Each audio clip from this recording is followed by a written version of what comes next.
Halo teman-teman, kembali lagi di kamar horor misteri bareng aku Adin Andrianto. Jadi pada video kali ini aku akan menceritakan sebuah cerita horor, yaitu pengalaman seseorang yang pernah disantet.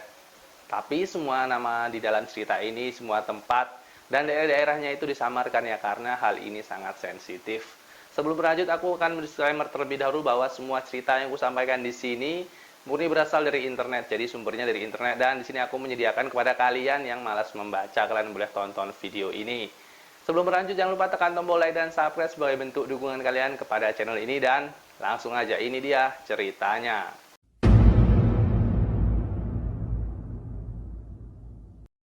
Istilah cinta ditolak dukun bertindak seakan menjadi kalimat yang menakutkan bagi seseorang. Namun rupanya hal itu masih terjadi dan terbukti dilakukan untuk menaklukkan seseorang, bahkan untuk membalas dendam. Seperti tragedi yang terjadi di kota D, seorang gadis berusia 18 tahun bernama M harus menjadi korban serangan gaib yang membuatnya harus tertidur alias koma selama 3 bulan.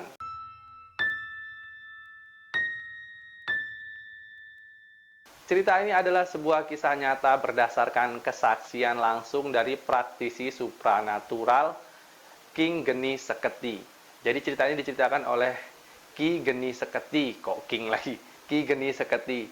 Dalam kejadian itu, ia harus menyaksikan gadis tersebut hanya berbaring tak berdaya dan tak sadarkan diri di sebuah rumah sakit. Jadi Ki Geni Seketi ini menyaksikan seorang gadis yang terbaring tak berdaya di sebuah rumah sakit. Kisah ini berawal dari kerabat M yang meminta Ki Geni untuk menjenguk M melihat perkembangan kesehatan si M yang sudah di bulan ketiga masih saja belum sadarkan diri. M yang awalnya kejang-kejang dan pingsan terpaksa dirawat di sebuah rumah sakit di daerahnya. Akhirnya ia harus dipindahkan ke rumah sakit karena kondisinya yang melemah. Namun hingga berbulan-bulan dokter belum mengetahui apa penyakit yang diderita M. Hal ini seakan mengundang keanehan bagi Ki Geni karena tidak mungkin seorang dirawat tanpa menderita sakit apapun. Dokter bilang tidak ada sakit apa-apa, semua kondisi organ baik, namun tetap perlu dirawat intensif karena dibutuhkan alat-alat membantu pernapasan dia. Si M ini tadi, kata Ki Geni Seketi.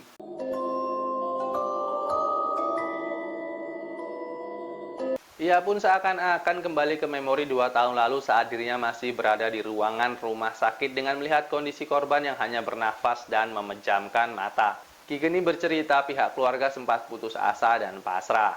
Karena sebelumnya mereka juga telah memanggil orang pintar, dalam tanda kutip orang pintar, untuk membantu merawat apa yang sebenarnya terjadi pada si M. Jadi cerita ini dikisahkan oleh Ki Geni ya. Jadi sini kita perlu diketahui bahwa cerita ini dikisahkan oleh Ki Geni yang pernah melihat seseorang yang terkena santet dan terbaring di rumah sakit tanpa sakit apa-apa.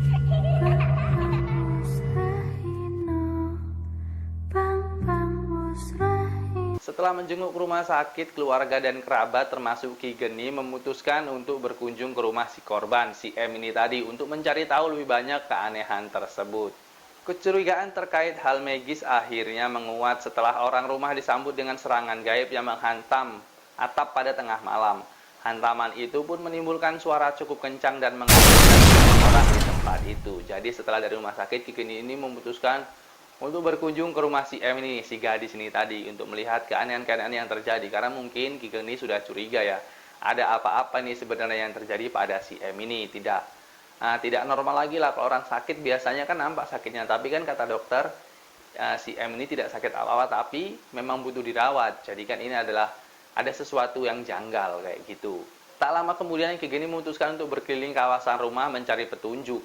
Ia dikagetkan dengan penampakan seorang perempuan yang meminta pertolongan. Sosok itu adalah diduga sosok Sukma dari M yang ingin kembali ke raganya.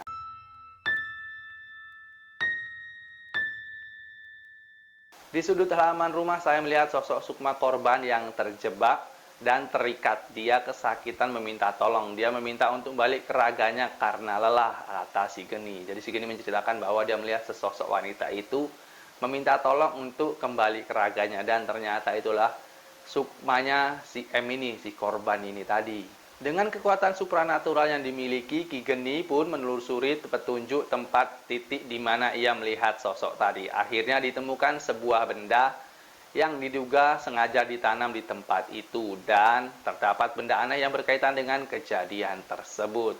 Akhirnya atas permintaan keluarga, Ki Geni memutuskan untuk ritual agar ada jalan keluar menyelamatkan M dan terbangun dari kondisinya saat itu. Jadi pihak keluarganya pun sudah setuju dan meminta tolong kepada Ki Geni untuk melakukan sebuah ritual untuk menolong si M ini tadi, korban santet ini tadi.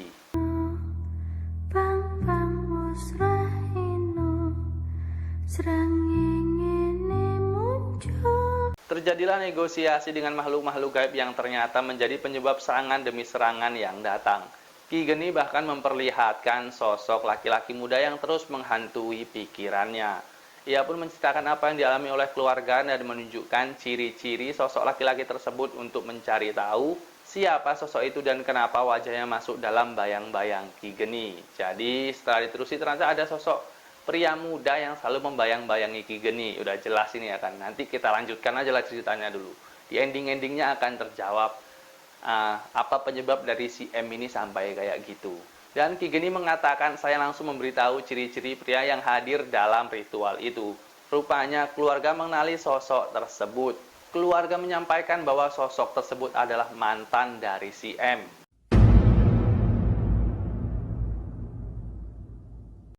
Yang sempat ditolak niat baiknya saat akan melamar, bukan tanpa alasan. Rupanya keluarga M punya faktor lain yang membuat mereka menolak lamaran itu. Jadi pria yang muncul di sosok ritual Ki Geni ini adalah mantannya si M ini tadi. Si pria yang akhirnya geram pun akhirnya tanpa rasa berdosa meminta bantuan ilmu hitam untuk membuat mantan pacarnya tersiksa dalam kondisi seperti yang dialami saat ini. Jadi semua yang dialami oleh si M ini tadi ulah dari mantannya si M.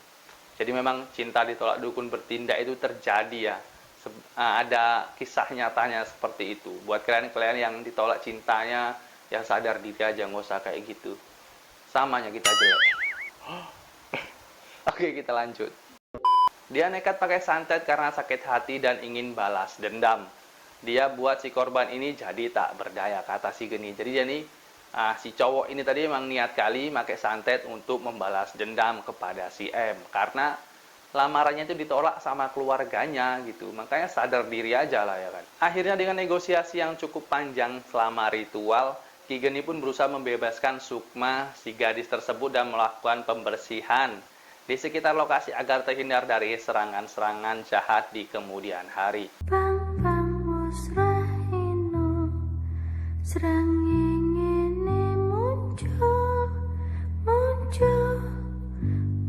Tak lama kemudian, Ki Geni dan keluarga langsung kembali ke rumah sakit untuk mengecek langsung kondisi M. Berkat keajaiban Tuhan, M yang 3 bulan terbaring tak sadar di rumah sakit mulai memberikan respon lewat gerakan jari tangan, kaki, dan membuka mata perlahan. Jadi setelah Ki Geni melakukan ritual itu, akhirnya ada perubahan dari si M ini.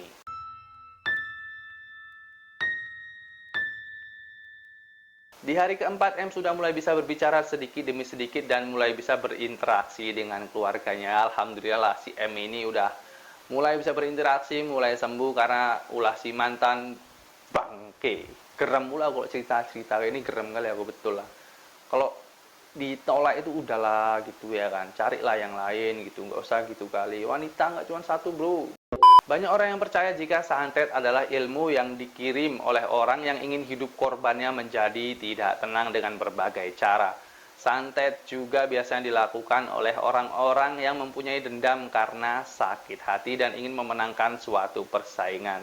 Jadi memang santet itu dipergunakan untuk menyakiti seseorang ya karena dendam, karena saingan, dan lain sebagainya. Bahkan aku mau sedikit cerita, keluarga aku pun pernah mendapatkan kejadian seperti ini. Jadi pernah orang tua aku ya, bapak itu pernah juga dulu diguna-guna lah sejenis seperti itu. Kalau itu dulu memang gimana ya, mungkin saingan lah ya kan, tapi ya mungkin kalau kalian setuju aku akan ceritakan di channel ini. Kalau setuju langsung aja komen di bawah. Oke, mungkin itu aja cerita horor kita kali ini, dan kita akan ketemu di cerita horor selanjutnya. Kalau kalian setuju yang gue bilang tadi, aku menceritakan kejadian yang orang tua aku alami, pernah disantet oleh seseorang atau oleh saingan bisnisnya mungkin ya, kalian langsung komen di bawah kalau kalian mau diceritakan. Kalau enggak ya udah nggak apa-apa ya kan. Kalau mau diceritakan juga boleh. Oke, kita akan ketemu di video selanjutnya. Jangan lupa tekan tombol like dan subscribe sebagai bentuk dukungan kalian kepada channel ini, dan sampai jumpa.